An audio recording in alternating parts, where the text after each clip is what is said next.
Hello there, welcome to Prof. Neil. It's a pleasure having you here. My Chak De moment at IHM Pusa 1992. The film Chak De India, the super hit, was released in August 2007. But my Chak De moment happened in 1992. Chak De India was about hockey, my Chak De moment was about cricket.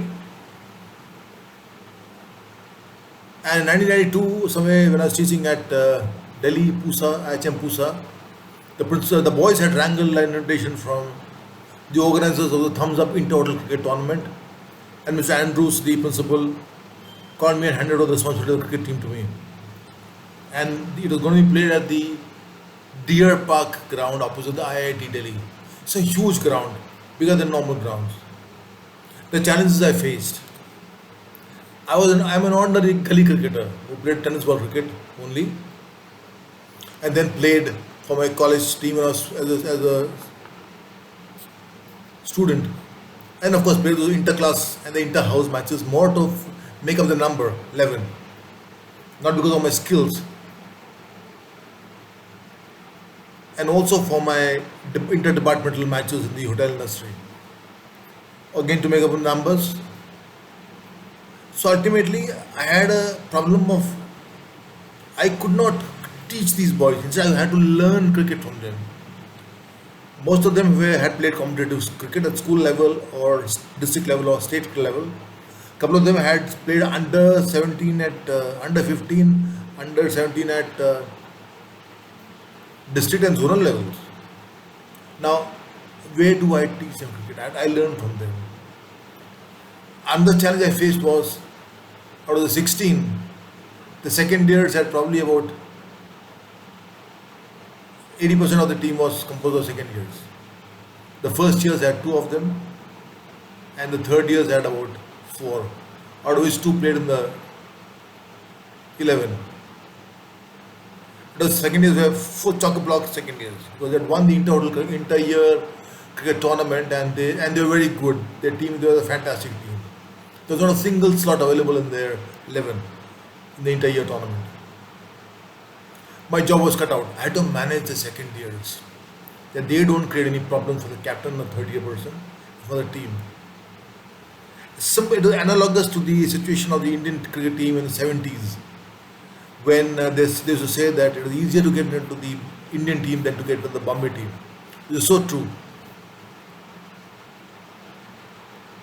So that is the challenges I faced, and the ground that we played normally at in Pusa was a small little ground, as small as the grounds in New Zealand, and we had named it the Pusa Oval.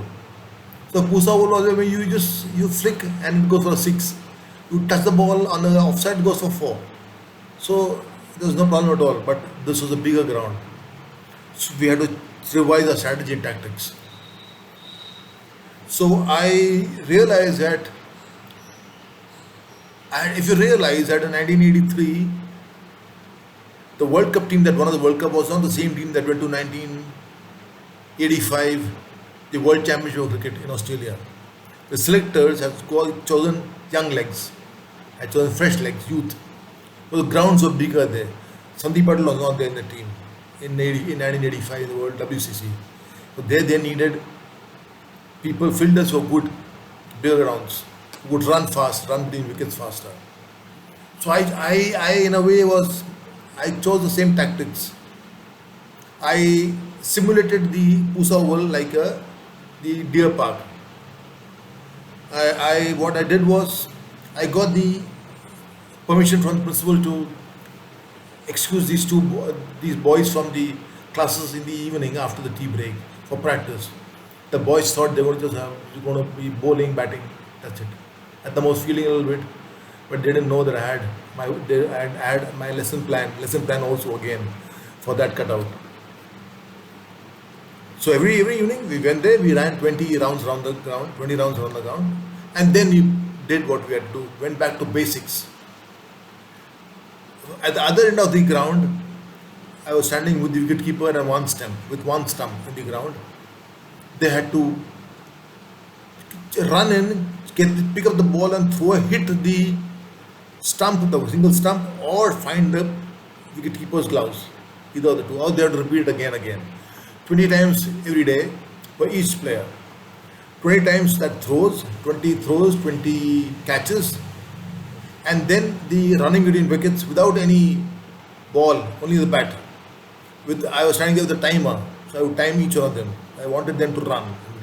I wanted them to convert. I had explained to them that you have got fresh legs, young legs. You have to convert your singles into twos, twos into threes. Keep the scoreboard ticking, and you want to play against elderly people. You have to choke their singles, but you have to increase your running between wickets better and faster. Your fielding has to be brilliant. So that's why we did those 20 catches, 20 throws, 20 etc.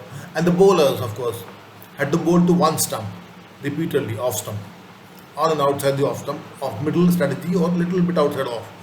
Because I explained to them again that these elderly people, they would like the ball on the leg and middle. So they like to, they're used to the Indians are used to doing this and not like this.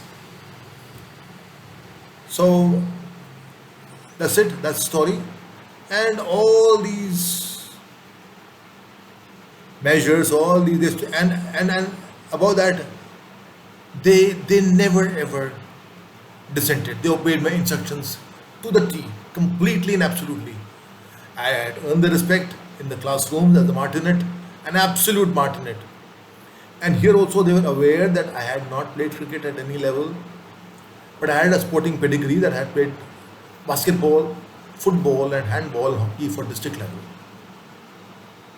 So I had a sporting pedigree. But here and then I was also running with them, throwing myself on the ground with them. I mean, with them, I was one with them. And after that, I used to also do 20 throws, 20 catches, run between the wickets, bowl, field, everything. Do all the dirty work that they did, dirty work they did. Got my clothes dirty, dusty. And after that, it was fun time at the chai wala or abutting the ground, where we had fun talking about the sessions and pulling each everybody's legs and about what catches who dropped. Now this helped a lot. All these efforts helped a lot because during the tournament we won all our matches outright. We bowled out, we claimed all the 10 wickets of the opposition, and my boys, the fielding was so lively. It was like Ajay Jadeja fielding. Now, have you ever seen Ajay Jadeja? He's always fielding with a smile on his lips, and very beautifully fields. The quick pickups and throws. The throws were accurate on the stump or at the stump. On the stump, and they were the keeper or the keeper's gloves. And there's always one person overlapping the fielder at the bowler's end, or at the keeper's end, or in the boundary. There's always one sweeper. So as a result, we choked all the runs of the opposition, and we built our that singles into twos, twos into threes, and we won easily. We won, except the semi-finals, where we stumbled a little, but then our captain pulled us out of the woods with a brilliant captain's note. In the finals, we almost lost the finals because our opener was run out unfairly, unsportingly, and that affected the temperament of my boys, who lost their focus. We lost 5 or 6 wickets in the row.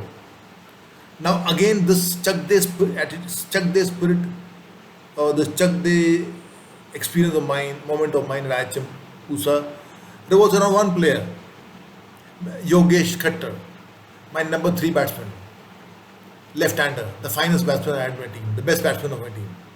And as you're all aware that the number 3 batsman is one of the best in the team, if not the best, one of the best in the team. He's got to play long innings, he's got to play seam, ability to play seam and spin, pace and spin. He was left-handed, so all the more important. Nice. You could rotate. I mean, the bowlers have to change their line every time they bowl to a left-hander and to a right-hander. Early in the innings, that helped us. And when the opener Atul Omkar was run out unfairly, I had to restrain myself to not run onto the ground and question the umpire and pushed back Ador to bat again, saying, "No, you will not come out." But I had to, in the meantime, calm down the thousand odd students. The girls were almost about to spill onto the ground from the boundary line, and the boys on the bikes were already revving their bikes to do wheelies on the ground, protesting against the decision. So, in the spirit of the game, I allowed the game to continue, but we lost a heap of wickets. And I remember that when Yogesh Khattar was number three batsman,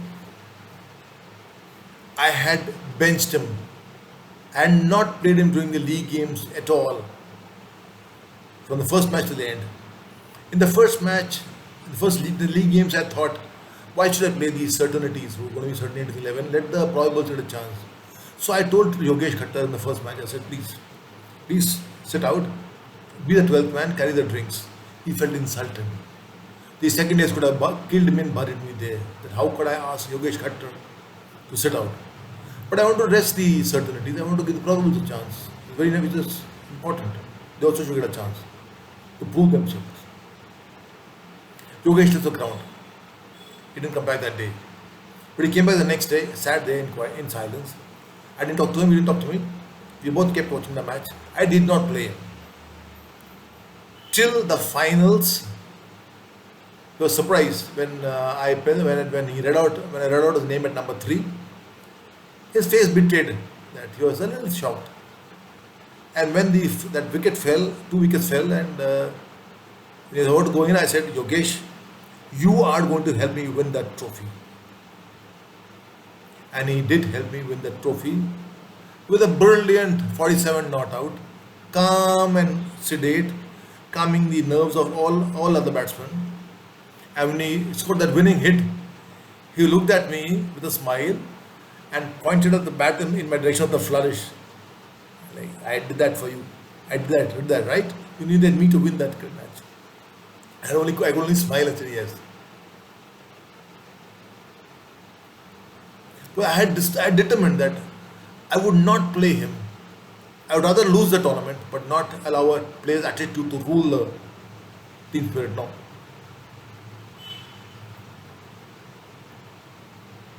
And he passed out in 1993, and this Chak De moment is all about Yogesh Khattar. We got onto a call somewhere. He was in US and someone on a WhatsApp call. We got onto we spoke to each other in 2014. Almost 2-3 decades later. So the first thing I asked him was, Yogesh, have you seen Chak De India? And he laughed. And he says, sir, why do we have to see Chak De India?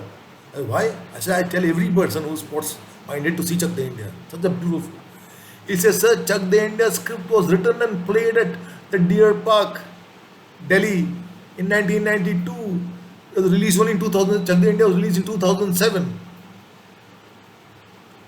And he was, of course, referring to himself as the Bombay centre half. Bindya Malik was not played till the semi-finals against Argentina, where against the game against Argentina, where her expertise was needed, and Kabir Khan, the coach, requests her that please, you have the expertise to know how to play man-to-man marking. So play today and help me win this tournament, this match. And she does that. Likewise, Yogesh Khattar for me. I was also marked in it, so was Kabir Khan. But Kabir Khan came many, very many years, light years later. So Yogesh made that Chak De experience for me, and thankful to him for that. And then he also added that, sir, do you remember that before every match you would assemble all the 16 players on the ground and read out these playing 11, and then you would explain the tactics of the day. But on the final day, during the final match, you read out the 11, and then you said, today we already come here to the finals. I don't have to tell you what to do. Just look at the trophy there. Play your best to your best, but play within the spirit of the game, and let's take the trophy home. You got to win this trophy. That's it. But within the spirit of the game. He says, sir, चक दे में भी तो कबीर खान ने यही बोला था, आपने ये इतने सालों पहले बोल दिया था. Said Kabir Khan only copied what you have said and what you did. I remember I used to sit during that match also. like Kabir Khan. In sense, Kabir Khan, the way he sat like you during the matches. Your expressions, your emotions, like when Atul Omkar got unfairly run out, your expressions of pain and you get helpless, you couldn't do anything. You're outraged, but you couldn't do anything. When you won, how you quietly went to the side and sat down. We had to call you for when the trophy was being handed over to the captain for the function. So all that he added, and it all came back to me. And then also I remembered another student had told me some years back that, sir, when the first years joined the college, sorry, in the first session with them, you always told them one thing. For all the first years, we remember that. Is what? Her class में गुंडा होता है, इस class का गुंडा मैं हूँ. He said, sir, Kabir Khan ने भी तो वही बोला था उस टीम को, very many years back. But the lesson I learned that evening on the call was I had failed to communicate with Yogesh Khattar. See, it's so important to communicate. I had dropped him, I had not played him, I had benched him for all the league games because I thought he showed attitude. He felt he had been dropped because he had not done well with the bat in the inter-year tournament where his team had won the tournament. Here he was not among the runs. So he presumed that I had dropped him because of that. Communication, I failed in communicating. That was a great lesson for me. Communicate. The day we stop communicating, that's the time when problems start. So keep communicating, don't leave the table, keep talking, embrace the twist to enjoy the turn. Chak de.